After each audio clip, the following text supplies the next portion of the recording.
a seguir con nuestra serie de las bienaventuranzas y vamos a ir a Mateo capítulo 5, verso 7. Ahí está la bienaventuranza que hoy nos toca. Hemos estado hablando del Sermón del Monte. Esta es la quinta, ¿verdad? Si no me equivoco, sí, es la quinta de las bienaventuranzas que hemos estado conversando. Y antes de entrar, quiero recordarles que las bienaventuranzas no son una prescripción o no son lo que usted necesita hacer para ser feliz, ¿ok?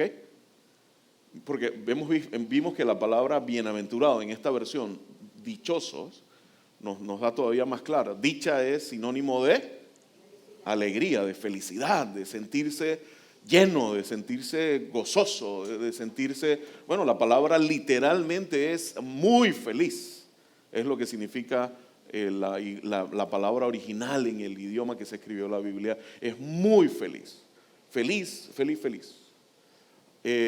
Esta no es una receta, ninguna de las bienaventuranzas es una receta de cómo ser una persona dichosa, no es una prescripción. Déjeme jugar con estas dos palabras, sino una descripción.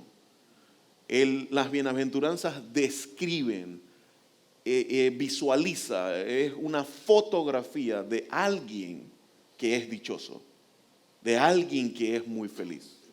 Y Jesús inicia este sermón diciendo, que dice la Escritura, que viendo la multitud subió a una montaña, por eso se le llama Sermón del Monte, porque está dado desde una ladera de una montaña. Dice, y viendo la multitud subió a la montaña y les hablaba, llamó a sus discípulos y les comenzó a enseñar. Y aunque el auditorio es mezclado, es multitud, porque había un sinnúmero de personas, definitivamente habían algunos de ellos que se oponían a Jesús. Este es el momento en el ministerio de Jesús de popularidad, donde había mucha gente siguiendo a Jesús. Y Él le habla a una multitud, pero también le habla a sus discípulos. Y comienza a describir a alguien que es miembro, ciudadano del reino de los cielos. Y Él dice, los ciudadanos de los reinos de los cielos son felices porque son pobres de espíritu. Son felices porque lloran. Son felices porque son humildes o misericordiosos, dice. Son felices porque tienen hambre y sed de justicia. Y ahora va a decir, son felices porque son compasivos. Vuelvo y trato de hacer énfasis en esto, porque cuando uno entiende correctamente el sermón del monte, debe haber algo que debe llevarte a preguntarte, ese dibujo de un ciudadano del reino de los cielos, ¿me reflejo en él? ¿Me identifico en él? ¿Soy yo dichoso? Como describe ese relato de Jesús. Y saben, yo estaba leyendo, a mí me gusta leer mucho a un par de autores que son muy buenos, son pastores de hecho, eso es lo que me gusta, que son pastores, no académicos. Y leo, hay que leer académicos, pero estos son personas que están en el campo atendiendo gente. Y uno de ellos se llama Tim Keller.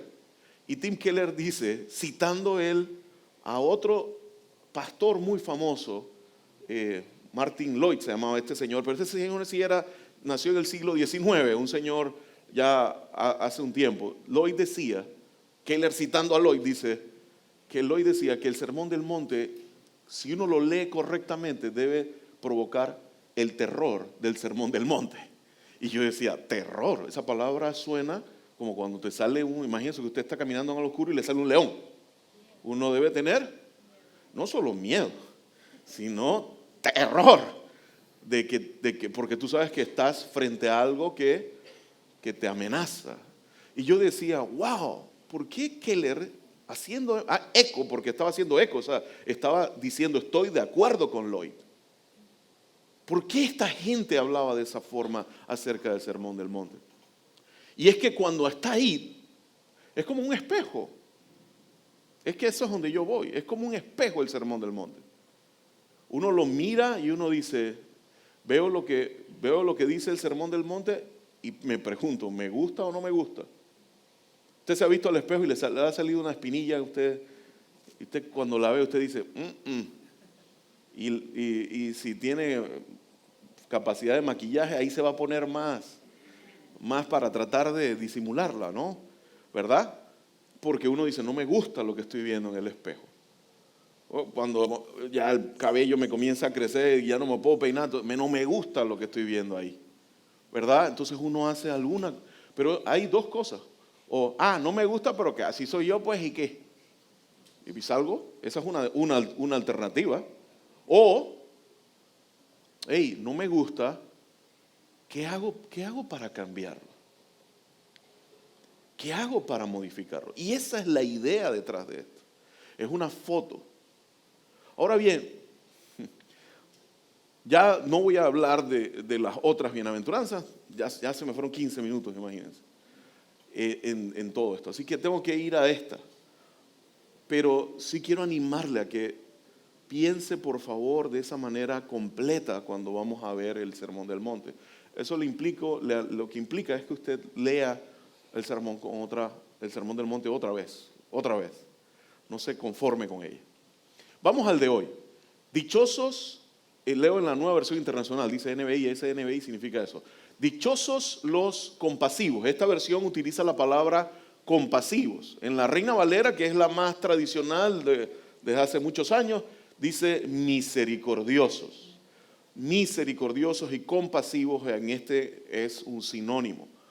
La pregunta es, ¿qué es esa palabra? ¿Qué significa compasivo y misericordioso? Déjeme ilustrarlo con esta historia que me llamó mucho la atención. Dice esta persona redactándolo en primera persona, dice, una noche conducía demasiado rápido.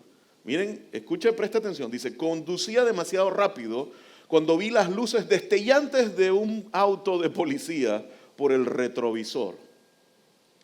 Cuando me detuve y bajé la ventanilla de mi camioneta, intenté inventar una excusa para mi apuro.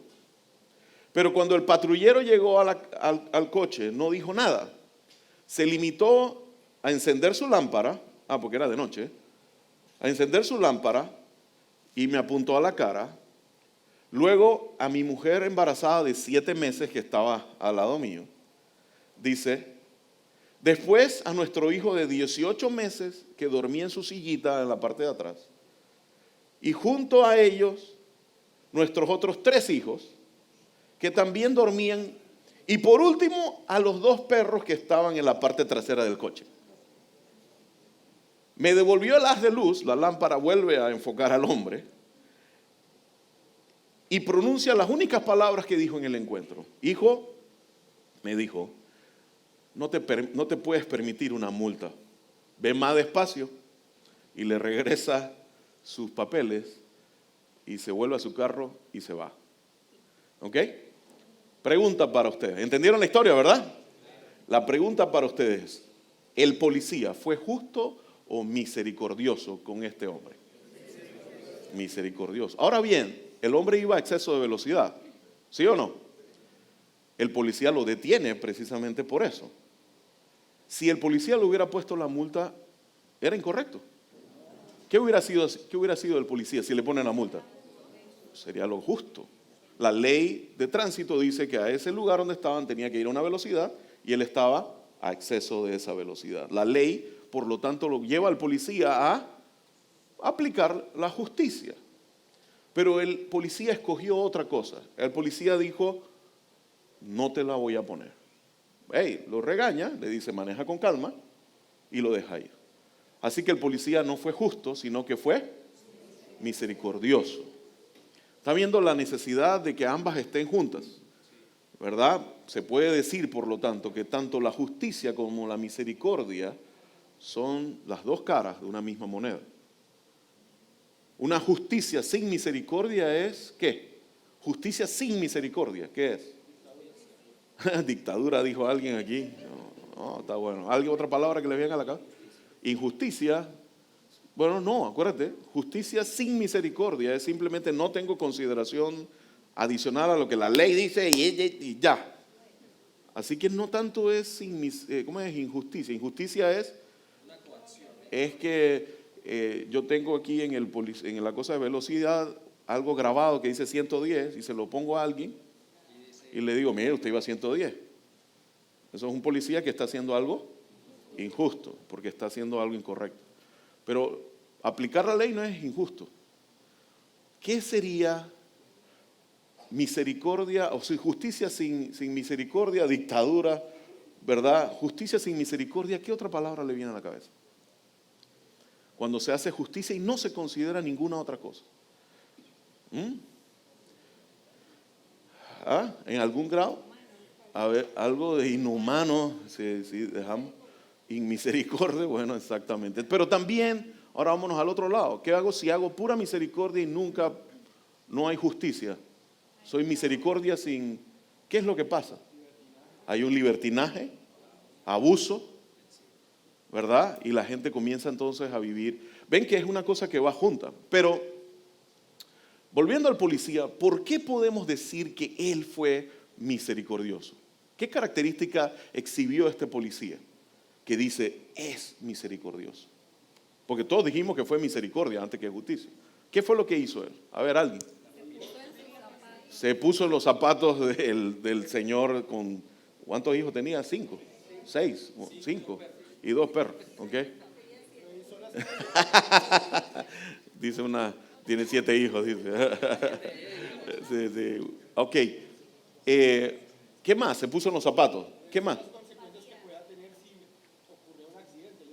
Bueno, en eso sí, lo regaña y le dice, hey, si tienes un accidente tienes un montón de chiquitos aquí. Eso fue muy consciente, por eso el regaño. Esa es la parte más como de justicia. Pero en la parte de misericordia se puso en los zapatos de él. Dijo, este tipo viene, y, hermano, yo le pongo $50 de multa, que sabrá Dios, le estoy quitando la leche a alguno de estos niños. Eso fue lo que pensó el policía probablemente, ¿verdad? Por eso le dijo, hey, tú no puedes darte el lujo de tener una multa, para cobrar, que te ponga una multa, pagar una multa. ¿Qué más? Se puso en los zapatos de él. ¿Qué más? ¿Qué otra cualidad ustedes dicen fue misericordioso? Fue compasivo, ok, sí. Miren, misericordia es una de las características cuando se habla de Dios. Y usted va al Antiguo Testamento, casi la palabra más frecuente, para no decir la más frecuente. Y si vamos a los Salmos, al libro de los Salmos, es la más frecuente, que describe a Dios. Es que Dios es misericordioso. ¿Has leído el Salmo 136? Dice el Salmo 136, dice, den gracias al Señor porque Él es bueno, porque, bueno, aquí le dice la nueva versión, porque su gran amor, pero dice, porque su misericordia, dice en otro lugar. La palabra original ahí es una palabra que yo le he llamado la palabra reina de los Salmos, y es la palabra que habla de ese amor misericordioso del Señor para su pueblo. Una palabra hebrea que suena como Hesed. Esa palabrita es clave cuando uno entiende los salmos. Y una y otra vez esa palabra describe una característica que distingue o es un rasgo del carácter de Dios. Es que Dios es misericordioso. Ahora bien, todos los que tenemos hijos, sabemos que nuestros hijos, la mayoría de nuestros hijos tienen rasgos físicos que se parecen a uno. Pero a algunos podríamos tener hijos que no tienen mucho parecido a uno. Sin embargo, hablas con esos chiquillos un rato y te das cuenta, ese hijo de su papá o de su mamá, porque habla igual, o se mueve igual, o piensa igual, o reacciona igual, o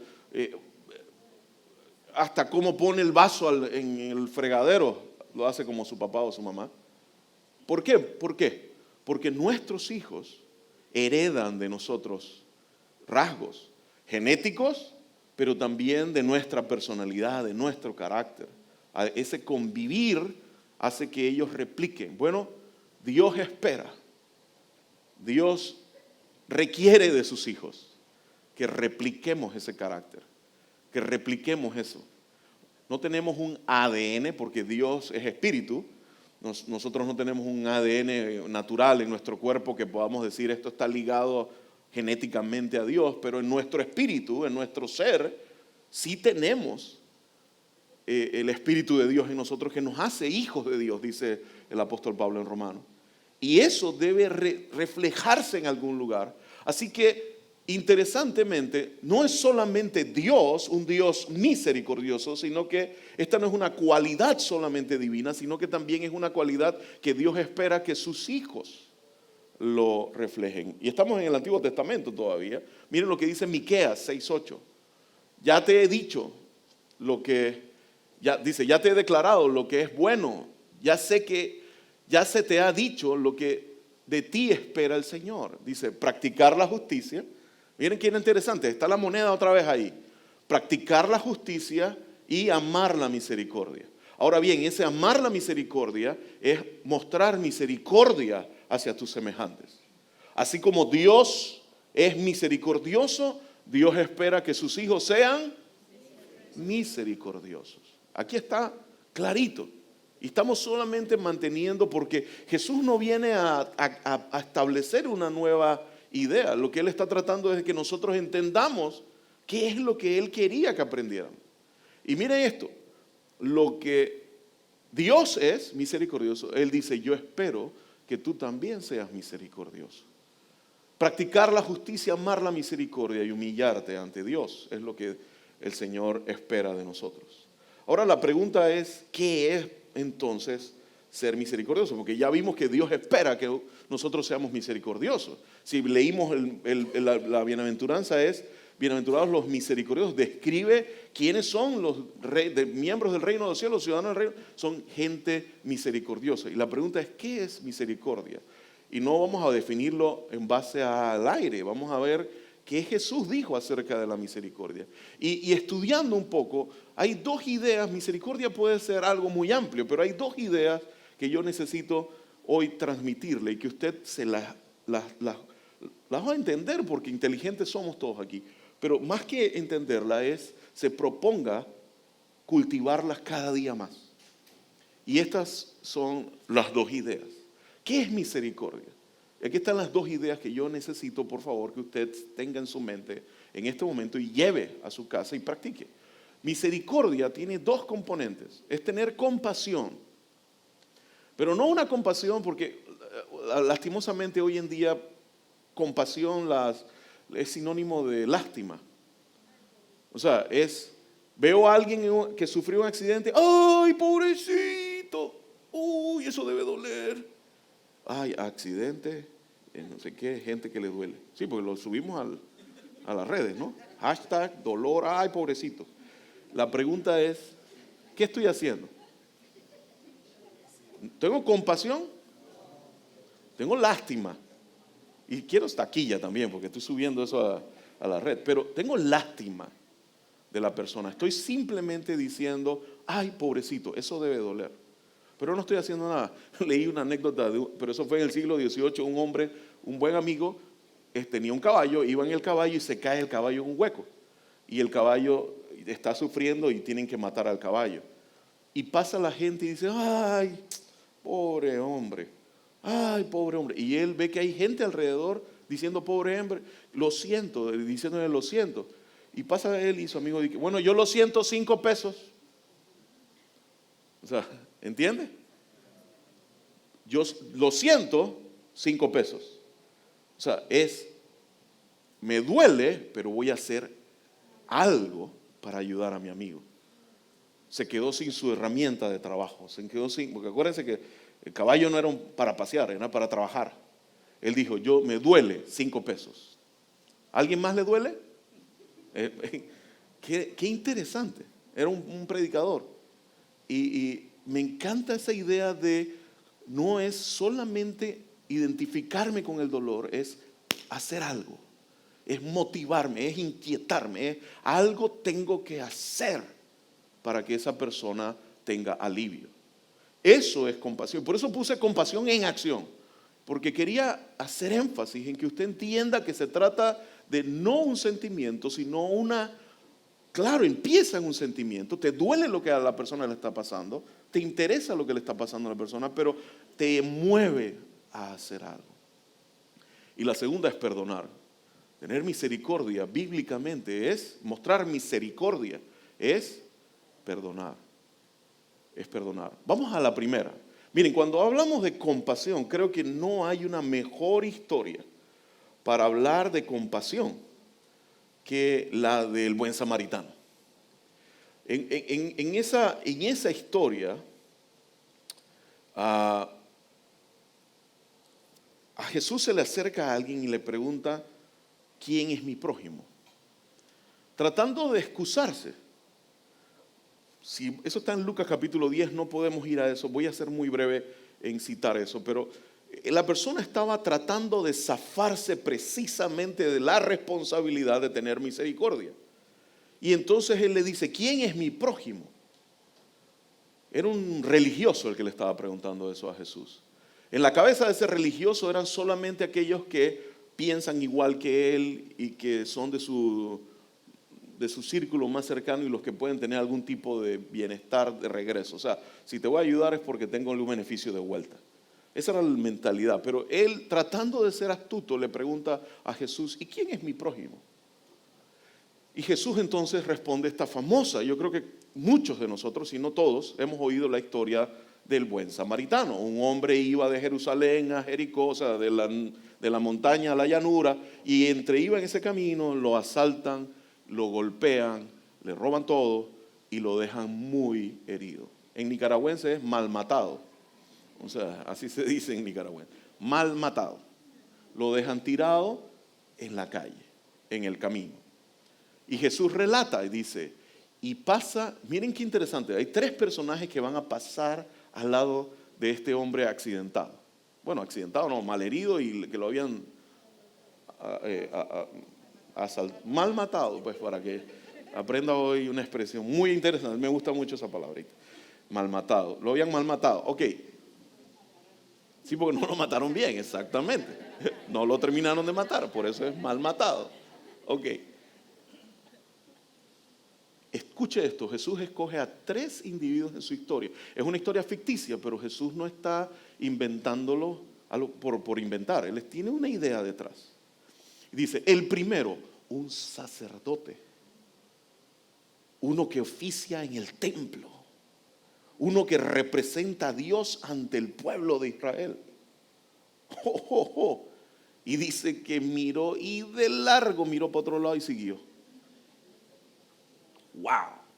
Número 2, un levita, que era de la tribu de todas las tribus de Israel, era la que se escogían a los que representaban a Dios ante las otras tribus de Israel. O sea, Israel fue llamada para representar a Dios ante las naciones.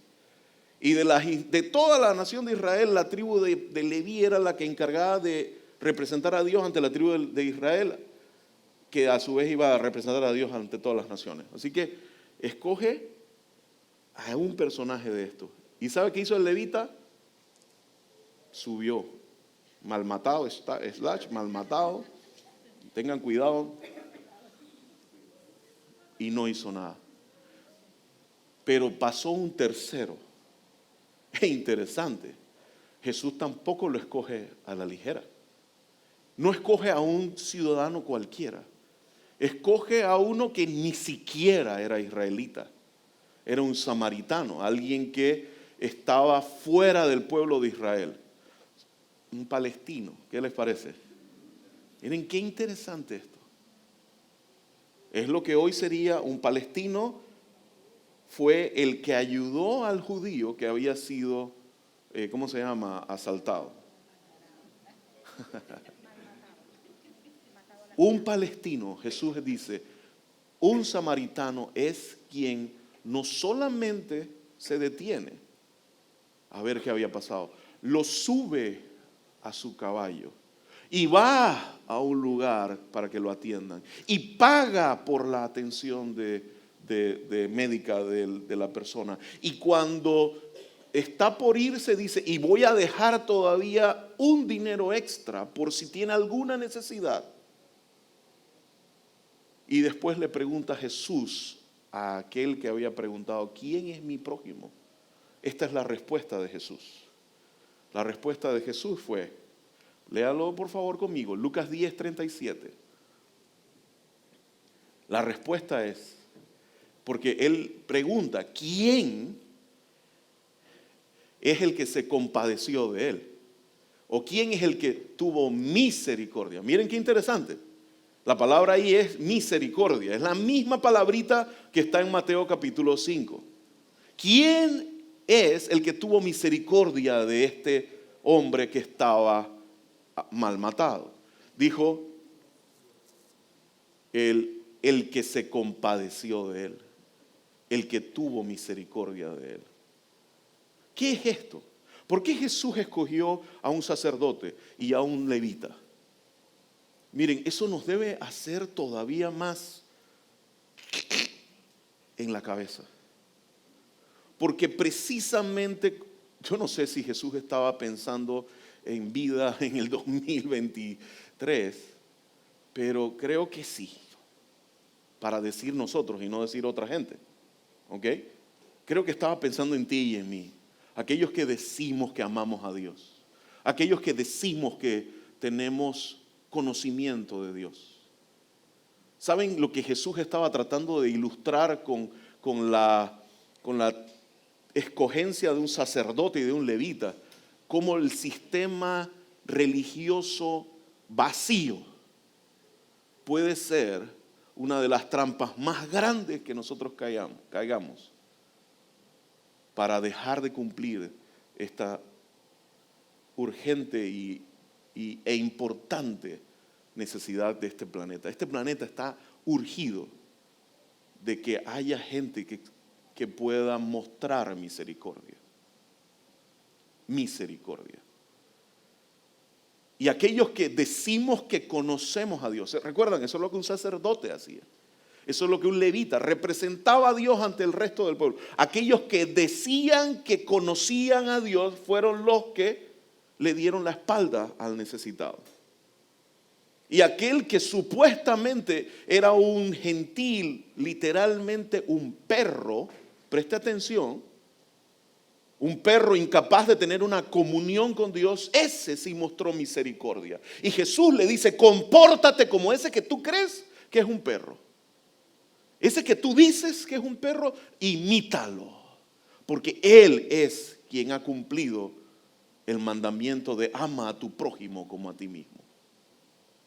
Misericordia. ¿Eso qué nos lleva? Debemos condicionar nuestra auxilio, ayuda, consuelo, ánimo. ¿A qué? A nada, absolutamente nada. Piensa diferente de mí, cree algo diferente de mí. Mira que esto no te está diciendo ahora conviértete tú en un samaritano. Jesús no le dijo que se convirtiera o dejara de participar en el templo. No, lo que está diciendo imita esto.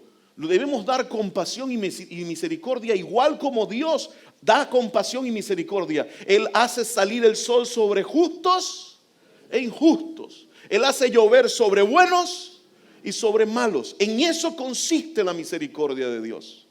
No en que haya un mérito para que la otra persona reciba, sino simplemente es propio de Él compadecerse.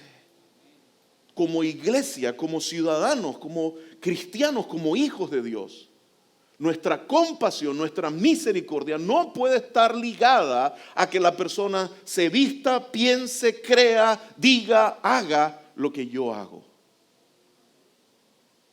Eso es algo, créanme, fácil de oír, difícil de hacer. Porque una de las características que vamos a ver al final de esto es que la más poderosa forma de que la gente escuche tu mensaje es que vean evidencias del mensaje en ti. Y este mundo no necesita otra teología más, no necesita una doctrina más. Lo que necesita es ejemplos de misericordia, de compasión. Y hay muchos lugares donde podemos mostrarla en nuestro trato con los demás. Con nuestros iguales en el sentido de aquellos que tienen las mismas condiciones, aquellos que tienen menores condiciones económicas, quizás, o aquellos que están en otra idea, otra filosofía, otra religión aún. Miren, ayer yo le decía, saben que tenemos reunión también los sábados, ¿no? Ayer yo les decía, si entrara por ahí alguien, un hombre que sé que es una persona homosexual que practica su homosexualidad, tiene una pareja homosexual, entrara por la puerta, ¿qué me toca a mí hacer como iglesia? ¿Ah? Claro que sí. ¿Por qué no? ¿Por qué no? Soy un partidario, creo, y entiendo la Biblia como el matrimonio natural entre un hombre y una mujer. Eso no, así entiendo la Escritura, moriré creyendo eso. Eso es lo que practico, creo y predico. Ellos tienen otro concepto de matrimonio. Es diferente al mío. Pero eso no, ni los voy a obligar a ellos a que crean lo que yo creo, ni ellos me deben obligar a mí a creer lo que ellos creen. Pero sí debe haber algo de respeto. Una forma de mostrar misericordia es tener respeto también.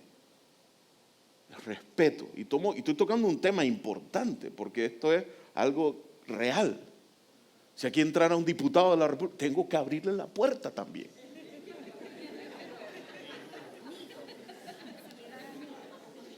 También me toca. No comparto su comportamiento.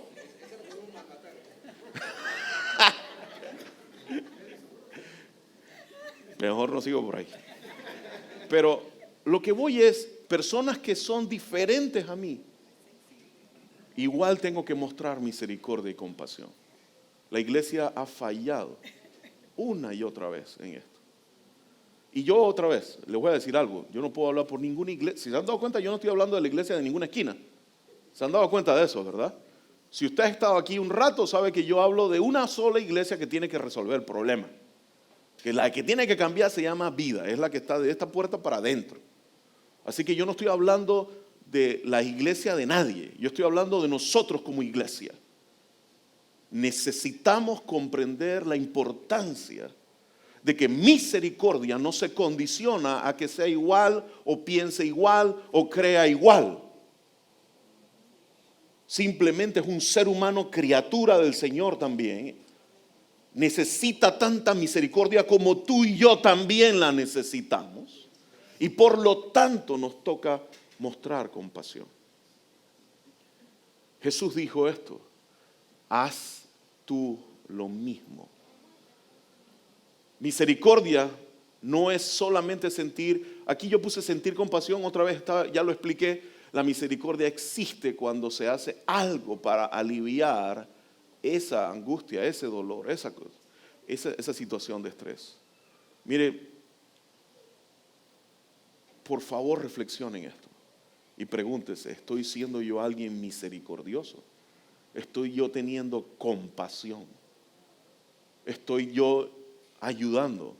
Ahora hágase una pregunta un poco más complicada. Si no lo hago, ¿cuáles son mis razones? ¿Es que es diferente a mí en qué?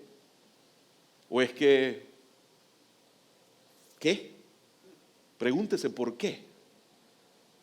Esta idea de Lucas, en el relato que está en Lucas, que acabamos de leer, de la parábola del samaritano, la conocemos muy bien, pero es necesario que la repasemos. Vamos a seguir adelante porque no puedo ahondar más. Miren, eso de el buen samaritano y tener compasión puede ser una serie de medio año todavía también. Y si hablamos de compasión es perdonar, esa es una serie de 52 capítulos. O sea, podemos hablar un año entero de cómo, qué, cuándo, por qué, a quién, o sea, de perdonar 1,000,000. Miren, quizás una de las historias más conmovedoras, una de las historias que mejor ejemplifica el perdón, está en Génesis. Yo les decía ayer al grupo, la mejor telenovela que yo conozco no es ni turca, ni coreana, ni mexicana, ni venezolana, es una egipcia que está en Génesis, está desde el capítulo 37 que empieza la historia de José. Y son del 37 al 50, ¿son cuántos? 13 capítulos. No vamos a reducir esta historia así. José tenía 11 hermanos, 10 hermanos mayores, los 10 lo odiaban.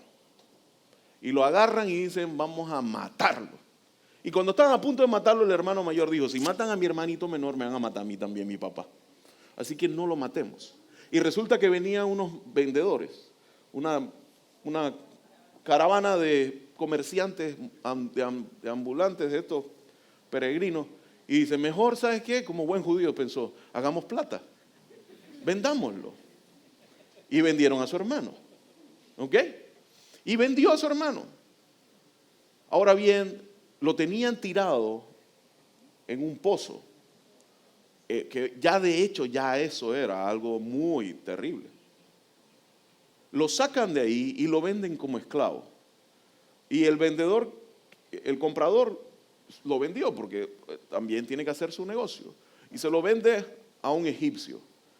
Y ahí le comienza a ir mejorcito y la esposa del egipcio se enamora del tipo y le dice, ven, ven, ven, ven. Y el hombre dice, no, no, no, no. Y dice, bueno, no quisiste, ahora te voy a denunciar. Y le hace una denuncia falsa de que él había abusado de ella. El jefe dice, sí, vas preso. Y en la cárcel, ahí va y sufre todo. ¿Ven cómo va todavía en picada? Todo esto trágico. Fueron aproximadamente como 20 años, una cosa así, de tragedias. En la cárcel Dios estaba con él en medio de todo ese proceso. Y logra él, por medio del Espíritu Santo, hablarle a alguien que era un oficial del rey, que estaba en la cárcel, había caído desgracia, y le dice, Dios dice, tú vas a salir de aquí y te van a devolver tu puesto. Pero cuando te devuelvan el puesto, acuérdate que yo te dije, le dice José no era ni un bobo. Él le dice, acuérdate que yo te dije que te iban a devolver tu puesto, así que tú me sacas aquí. Pero resulta que como todo buen político, ¿qué hizo el político cuando estaba en el puesto de vuelta? Se olvidó de quién lo puso ahí arriba, ¿ok? Ven que todo es lo mismo. Entonces, el político sube, el ministro vuelve a ser ministro de Estado y se olvida de que José lo había ayudado. Pero Dios estaba en medio de todo esto. Y entonces el faraón tiene un sueño y nadie sabe cómo resolver el problema. Y el ministro ahí, cuando vio su cuello ya en peligro, dijo, ups, yo sé, yo me acuerdo, yo tuve un sueño y nadie sabía. Y mira, hay un muchachito allá en la cárcel. ¿Cómo que se llama? Hay un muchachito allá en la cárcel. Él me dijo a mí, el faraón lo llama y le dice, cuéntame. Y Dios le da la revelación a José. Y no solamente le dice qué, sino le dice cómo. Y el faraón se queda, mejor que ninguno, ven acá papito. Y comienza el hombre a trabajar para el faraón. Y llega a ser tan eficiente y tan impresionante su labor, que el faraón dijo, mira, tú sabes qué, encárgate de hacer todo. Yo voy allá a la playa a tomar, cualquier cosa me llamas. Y se iba. Y el faraón solamente dice, se preocupaba por qué iba a comer. Porque todo lo del negocio de la nación, del imperio más grande del planeta, no estamos hablando de un paisito chiquito, del imperio más grande del planeta, estaba sobre ahora los hombros de José. La historia dice, hay un hambre. Y adivinen, llegan unos judíos zarapatrosos así todos, tengo hambre. Y resulta que eran los hermanos de José. Y José ahora está vestido con toda la indumentaria del gobernador de Egipto. Y hablando egipcio, con todo el ejército y servidores y todo. Y José cuando mira a esta gente dice, aquí está Leví, y mira, allá está Rubén, oye Efra, hola. ¿Ves? Los reconoció a todos, porque esos eran sus hermanos. A todos los reconoció. Y dijo, pero se tragó. Dice que en un momento estaba llorando, porque no podía. Y él comenzó a jugar con ellos un poco. ¿Ok? Él los perdonó, pero vamos a hacerlo sufrir un poquito. Y entonces comenzó a jugar con ellos un poco. Al final, él se descubre y dice, hey, soy yo José, el que ustedes vendieron, el que ustedes dieron por muerto, el que ustedes, soy yo José. Y les da de comer. Se traen a su papá de Israel, se lo traen a Egipto y el faraón le hace toda una fiesta de bienvenida a Jacob. Y todo bien lindo. Y los hermanos, oye, qué chévere, vamos a un selfie con mi hermano, el faraoncito. ¿Ves? O sea, todo chévere, porque había un viejo llamado Jacob que estaba vivo. Pero Jacob un día, como todos los seres humanos, le tocó partir. Y cuando muere, los hermanos dicen, ups, yo creo que José nos trataba como nos trataba porque estaba vivo nuestro papá. Y él no iba a matar a 10 hijos de nuestro propio padre. Pero ahora que se murió papá, ¿qué va a pasar? Y comenzaron a temblar. Pero noten lo que dice Génesis 50 del 19 al 21. Dice José hablando, no tengan miedo. ¿Ya entendieron cuál era el miedo? Les contestó José, ¿puedo acaso tomar el lugar de Dios? Esta pregunta es importante. Es importante. Miren, cuando hablamos de perdonar, la primera cosa que viene a la mente de todos los seres humanos o de una audiencia como esta, sí, pastor, usted qué bien, pero usted no tiene ni idea lo que esa persona me hizo. Esa es la primera pregunta que tiene. Usted, pero usted no sabe por dónde yo pasé o lo que estoy pasando. Y usted me dice que lo perdone ahora. Esa es ahora bien, ¿por qué puedo? Yo no estoy leyendo la mente de nadie, pero ¿por qué puedo pensar así? Porque yo también pienso así. Esto no estamos hablando de que me robó un chicle.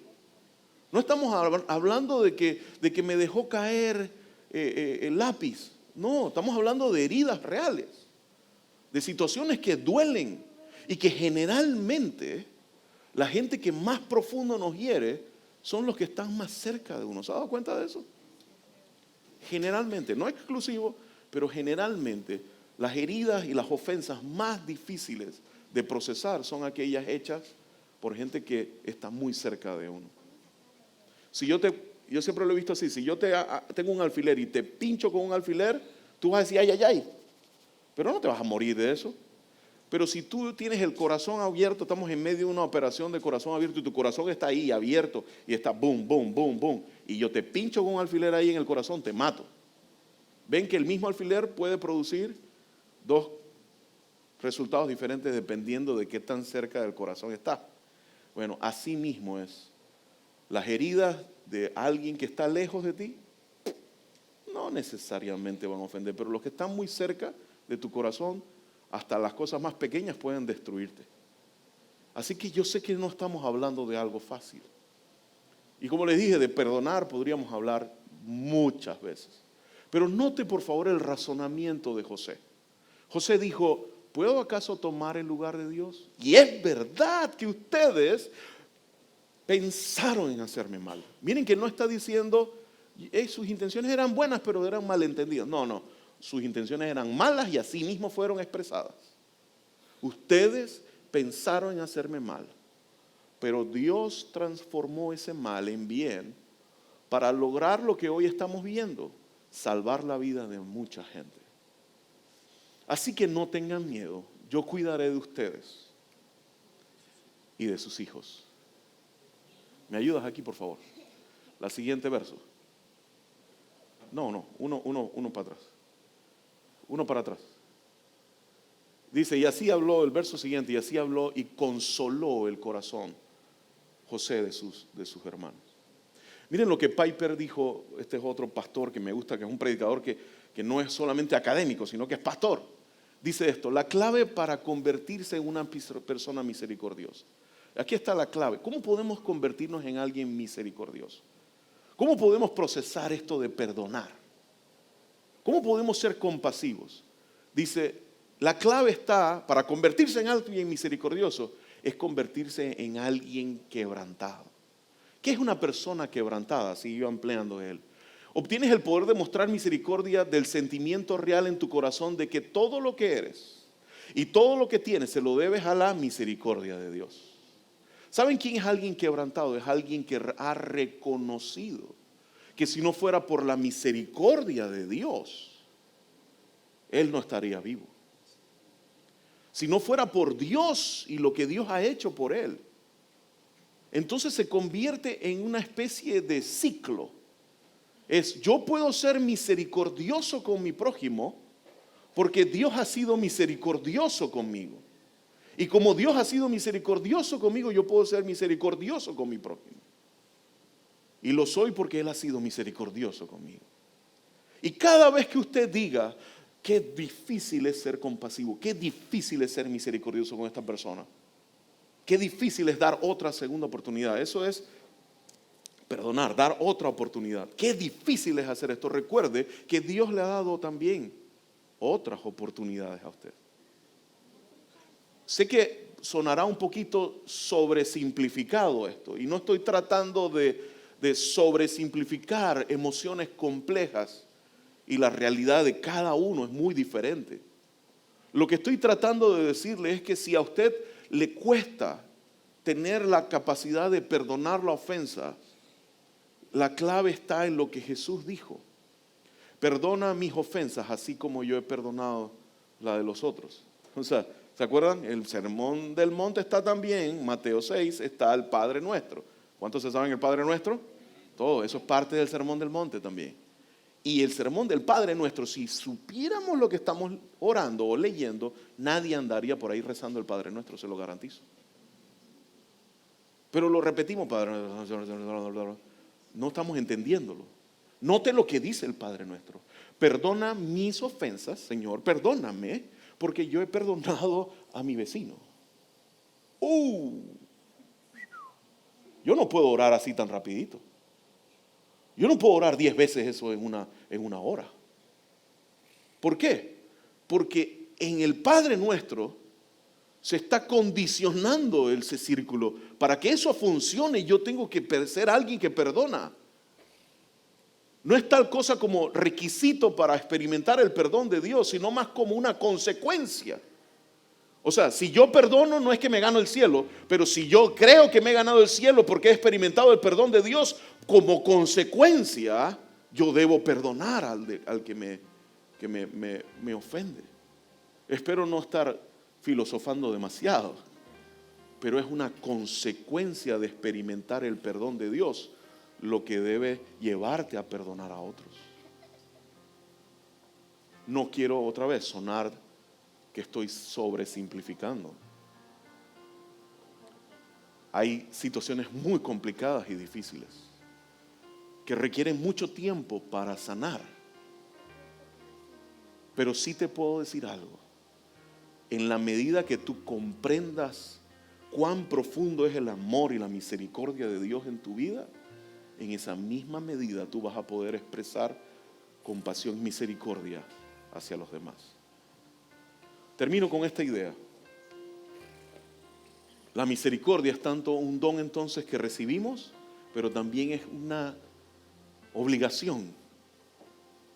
Porque si hemos experimentado misericordia, debemos extenderla. Hemos hablado de la gracia. La gracia de Dios es eso, es Dios nos da lo que no nos merecemos. Y cuando yo les hablaba de eso, es que Dios espera que nosotros no seamos un reservorio, un envase, una represa de la gracia de Dios. Él desea que ustedes y yo seamos no un reservorio, no un envase, no un embalse, que seamos un canal. Algo que recibimos gracia y comunicamos gracia hacia los demás. Recibimos misericordia y comunicamos misericordia. Esta es una característica distintiva de una vida que ha sido transformada por la gracia, y practicarla se convierte en la manera en que Dios espera que usted y yo andemos en este mundo. Más que hablando del amor de Dios, ¿sabe qué es lo que Dios espera que usted y yo hagamos? Que mostremos el amor de Dios con la misericordia, una de sus más recurrentes características cuando se describe a Dios. Sé que no es fácil, pero el reto hoy es que nosotros digamos: Señor, ayúdame a parecerme a esa foto que veíamos al principio. Bienaventurados los misericordiosos, en la primera, donde está el primer verso. Bienaventurados los misericordiosos, dichosos los compasivos, porque ellos serán tratados con compasión. Cierre sus ojos un momento, por favor.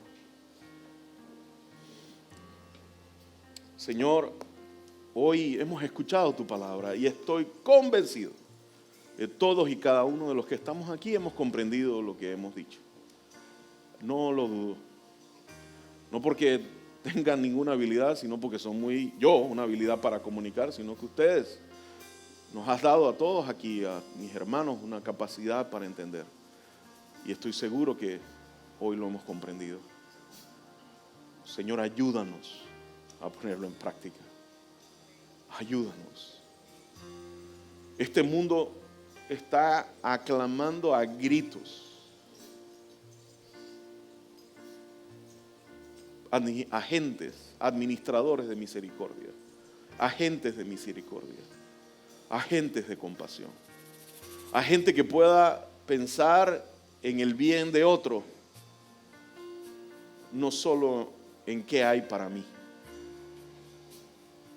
Señor, ayúdanos a que así como tú eres un Dios, eres conocido como un Dios misericordioso, nosotros tus hijos podamos reflejar ese rasgo en nuestro trato con los demás. Cuando somos compasivos y ayudamos a aquel que tiene necesidad, indistintamente si se parece o no a mí en acciones, creencias, comportamientos. Indistintamente si puedo o no alcanzar alguna retribución o recompensa de esto. Indistintamente si hay gente que me verá y me aplaudirá o no habrá nadie que me reconozca mi esfuerzo. Ayúdame a ser compasivo con el que me rodea. Y ayúdanos a perdonar. Qué cosa más difícil es, Señor. Lo reconocemos una vez más, pero hoy ruego que tu Espíritu Santo nos ayude a mostrar así la misericordia, especialmente a los que más cerca están de nosotros. Así, los que están más cerquita, ¿cómo mostramos misericordia con los de nuestra propia casa, de nuestra propia familia? Al perdonarlos, ayúdanos, Señor, en el nombre de Jesús.